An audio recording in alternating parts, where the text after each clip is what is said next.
Salam alaikum les amis, comment allez-vous? Tout le monde va bien, j'espère. Moi je vais bien, alhamdoulilah. Dédicace à mon frérot Chouaib qui a fait une petite vidéo.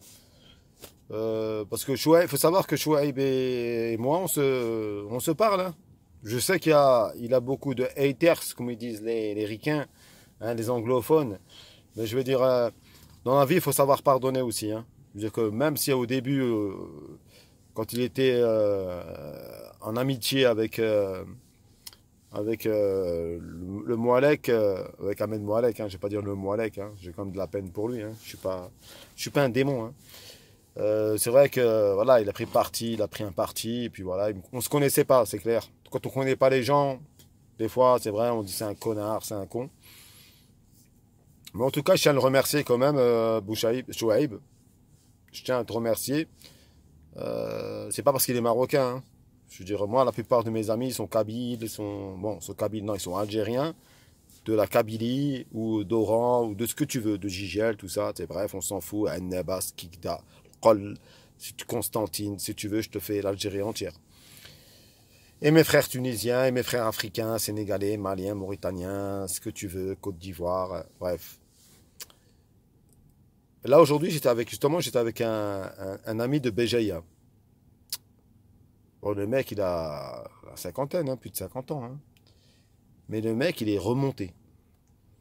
Alors il me dit, ouais, il rentre dans mon véhicule et puis il me dit, ouais, écoute, t'as entendu ce qui se passe en Palestine et tout, à Gaza et tout. Je dis, ben écoute, si même au fond du trou du cul du monde, à Marly Gaumont, tout le monde est au courant de ce qui se passe là-bas.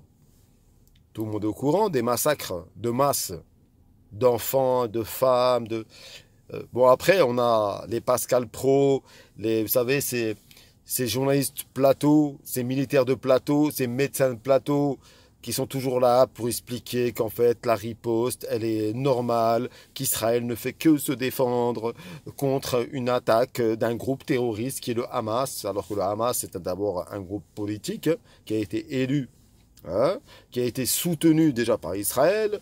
Donc bref, il y a beaucoup de gens qui ont fait des vidéos sur la fondation et le soutien d'Israël par rapport au Hamas contre l'OLP, parce que l'OLP, ils avaient décidé de faire une lutte non armée et que le Hamas, c'était plutôt la lutte armée, hein. Donc l'OLP comment dire, aurait pu mettre, comment dire, aurait pu mettre l'hypothèse d'un double État. D'un double État, mais Netanyahou et puis Sharon et sa bande, eux, ils ont dit non, il nous faut un ennemi. Parce que vous savez, dans l'art de la guerre, il faut toujours trouver un ennemi, hein. Il faut toujours trouver un ennemi. C'est important de trouver un ennemi. Si vous voulez envahir un pays, vous savez, on appelle ça des faux attentats. Ça se passait déjà pendant la guerre de sécession. Quand les nordistes faisaient des propres attentats dans le nord pour accuser des sudistes. Donc ça se passe comme ça. Donc ce mec-là, pour revenir à mon ami, Kabil de Béjaïa City, il est là, il me dit, regarde toutes les vidéos TikTok que j'ai faites, j'insulte les juifs, vive les nazis. Mais je lui dis, mais t'es un débile.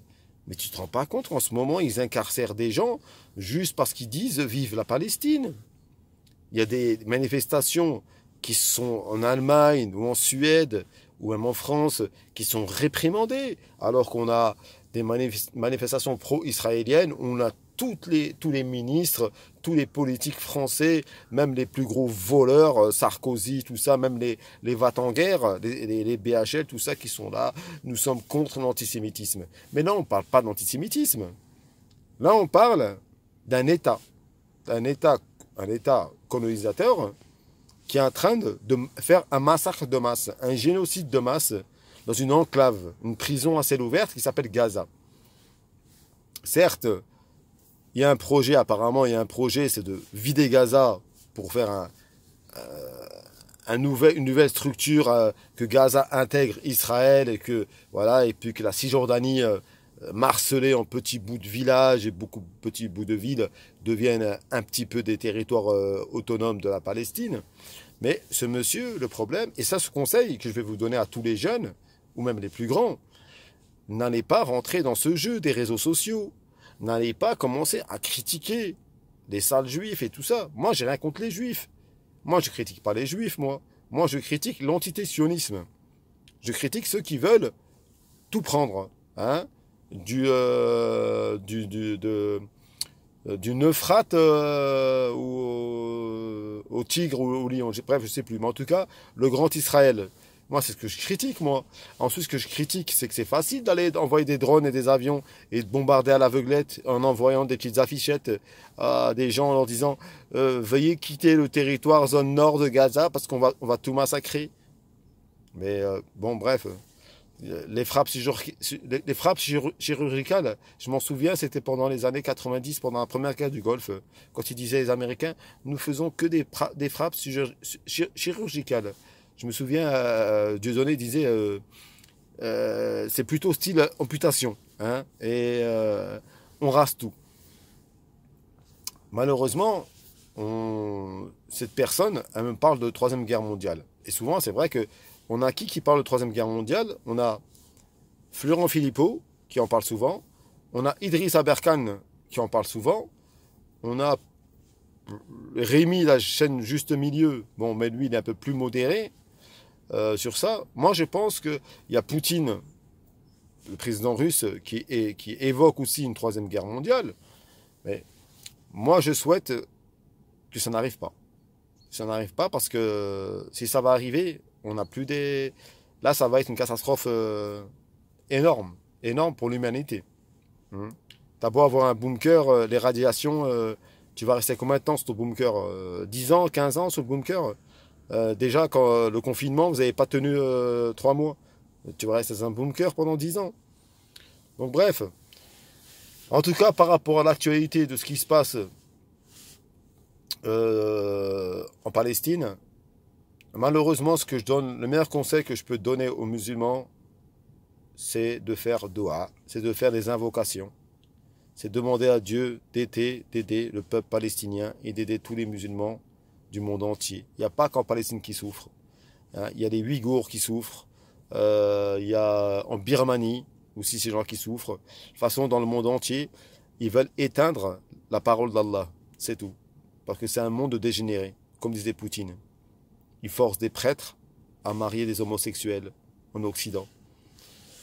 Moi, je suis quelqu'un de modéré parce que j'ai pas le choix, déjà pour commencer. Parce que si je dis le fond de ma pensée, je risque de finir incarcéré. Comme en ce moment, je vois pas mal de monde qui se font incarcérer, des imams expulsés. Non, on veut vraiment la vérité, on veut vraiment l'effacer. On veut que le mensonge. On veut faire paraître que l'État d'Israël, c'est un État démocratique. Et que le Hamas, c'est de sa faute. C'est de sa faute. D'accord. Le Hamas, c'est de sa faute. Donc dans ce cas-là, le Bataclan, les Français, ont dû buter tous les musulmans de France. Mais bien sûr, si on part dans cette logique, si les attentats du Bataclan, après ça, l'armée française aurait dû voir le premier rebeu, le premier Renoir, boum boum, quand je dis le Renoir par rapport à l'hypercachère de Koulibaly, on tue tout ce qui est musulman. Et puis voilà, comme ça on est débarrassé, votre problème est résolu. Malheureusement, moi je crois aux 3 livres. Hein. Je crois à la Torah, à l'Évangile et au Coran. D'accord. Le Coran, c'est le dernier livre. Hein. Donc tout ça, ça a été annoncé déjà avant. Je veux juste rassurer mes frères musulmans qui font des TikTok. Regardez, c'est honteux. Regardez ce qui se passe. Regardez, vous ne faites rien. Il y a même certains musulmans qui veulent te faire culpabiliser. En disant, regarde, qu'est-ce que tu fais pour nos frères? Moi, j'ai la meilleure chose à faire. Si t'as pas les moyens, fais dua. C'est tout. Si tu peux parler, parle avec une éloquence. Malgré que l'éloquence peut être de la magie. Bon, ça c'est pour les initiés. Mais je veux dire, dans un conflit pareil, où il y a des atrocités énormes, ça touche les cœurs. Ça touche les cœurs. Je comprends, ça peut toucher beaucoup de cœurs de musulmans, beaucoup de cœurs même de non-musulmans. Moi, j'ai rencontré des non-musulmans, franchement, ils étaient en larmes. Ils étaient en larmes quand ils voyaient les vidéos. Moi, quand j'y pense, le matin, quand je me lève, je mets mon Coran, je fais ma petite prière du Fajr, tu vois. Mais j'ai les larmes, tu vois. J'ai même du mal à prier parce que je me dis, regarde, moi je suis bien, je suis en France, je suis là, malgré que je suis dans une cité de merde, mais au moins elle est debout cette cité. Les tours sont debout. J'ai de l'eau courante, j'ai de l'électricité, j'ai Internet, je peux me promener en liberté pendant quelques heures. Comprendra qui pourra. Sinon, à part ça, sur le conflit israélo-palestinien, regardez sur l'Ukraine. Regardez, ils ont tous des drapeaux ukrainiens. C'est marrant. Tu vois partout dans les mairies des drapeaux ukrainiens. Mais on victimise les Ukrainiens, mais les Palestiniens, ce sont des chiens. Hein. Les Palestiniens s'en foutent. Alors à Gaza, on leur reproche, mais c'est eux qui ont voté pour le Hamas. Mais le Hamas, ils n'ont pas dit on va attaquer Israël. Déjà, pour moi, ça me paraît bizarre quand même. Cette histoire que le Hamas, avec des deltaplanes, là, avec des scooters de mer, aller envahir un pays qui a quand même l'arme nucléaire. Et soi-disant Israël, avec leur renseignement, un des meilleurs au monde, hein, qui est le Mossad, hein, un des meilleurs au monde, hein, n'a pas prévu, alors que l'Égypte avait prévenu. D'ailleurs, justement, Netanyahou est embarqué dans une polémique parce qu'il dit que non, on m'a jamais averti. Mais bon, il voulait cette guerre. Hein. Il voulait cette guerre. Et d'ailleurs, il avait même dit, une fois sur une vidéo, je crois que c'est sa femme qui l'avait filmé et tout ça, parce que sa femme l'appelle Bibi. Il avait dit, ouais, mais de toute façon, ok. Elle a dit, ouais, mais tu te rends pas compte que dans le monde international, ça va faire du bruit. Ouais, ça va faire du bruit, après ça va se calmer. Mais en tout cas, nous, on fera un nettoyage ethnique. Il n'y aura plus de Palestiniens à Gaza. Et Gaza, on va reprendre ça sous le contrôle d'Israël. Et on en fera un... En plus, il y a la mer, hein, donc, puis on en fera un Palm Beach, tu vois. Un Palm Beach avec tout ça, et puis de l'autre côté. Mais bon, mes amis, en ce moment en Ukraine, Zelensky, il est pas bien. Hein. Ah, Zelensky en Ukraine, il est pas bien. Ah, Zelensky, il est en train de maudire, à mon avis, Zelensky, il est en train de maudire Israël.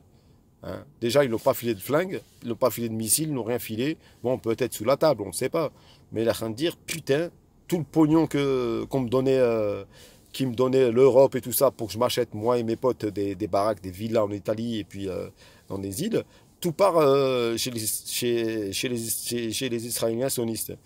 Lui, il est dégoûté, lui. Lui, apparemment, là, en plus, les Ricains, ils lui disent, écoute, on a une autre guerre à faire qui est plus importante. Toi, va négocier avec Poutine. Sinon, démerde-toi avec ton armée en déroute. Une armée qui est... Tout le monde se casse, hein. Franchement, tout le monde se casse. Moi, dans la tour où j'habite, là, il y a 52 familles ukrainiennes. Juste pour te dire, hein, qui sont arrivées, là, il y a quoi? Ouais, ils sont arrivés juste vers le mois d'août. 52 familles. Ils ne paient pas de loyer, hein. Ils paient pas de loyer. Ils ont un versement de l'ordre du RSA, 534 euros. Pas de loyer à payer, pas de courant à payer. 534 euros. Je crois même que leurs véhicules ils ont toujours des plaques ukrainiennes. Je crois même que l'assurance, c'est des assurances, je sais pas, prises par l'État. Mais ils sont bien en tout cas, parce que tous les soirs ils font la fête. Hein. Ah, moi jusqu'à 4 heures du matin, ça picole de la vodka, j'attends chanter en russe. Bon, il y a des petits malins, ils ont tagué un Z dans le porton. Bon, après, en tout cas, mes amis, voilà ce que je pense du conflit israélo-palestinien. Moi, je demande à Dieu, je fais doua, qu'il aide nos frères, du monde entier. Tous les frères du monde entier. Tous les frères croyants. Parce qu'il y a aussi des juifs qui sont contre. Il y a des juifs qui sont contre ce qui se passe en Palestine. Ils sont contre ça. Faut pas oublier ça. Moi, j'ai écouté hier ou avant-hier un rabbin, franchement, j'avais les larmes aux yeux, franchement. Franchement, faut pas tout mélanger. Faut pas tout mélanger. En tout cas, mes frères et mes sœurs, le sabirin, la patience, le sabr, la patience. Soyez patients. Soyez patients. Même s'ils peuvent déplacer des montagnes, même si leur ruse peut déplacer des montagnes, Allah y rusera, Dieu rusera contre leur ruse. En tout cas, mes frères et mes sœurs, que Dieu vous bénisse tous, que tous les croyants qui croient avoir un Dieu unique, sans associé, que Dieu vous bénisse. Sur ce, salam alaikum et Chouaib, merci pour toi, t'inquiète, je tiens le coup. Aujourd'hui c'est 17 h. Allez mon pote, à plus.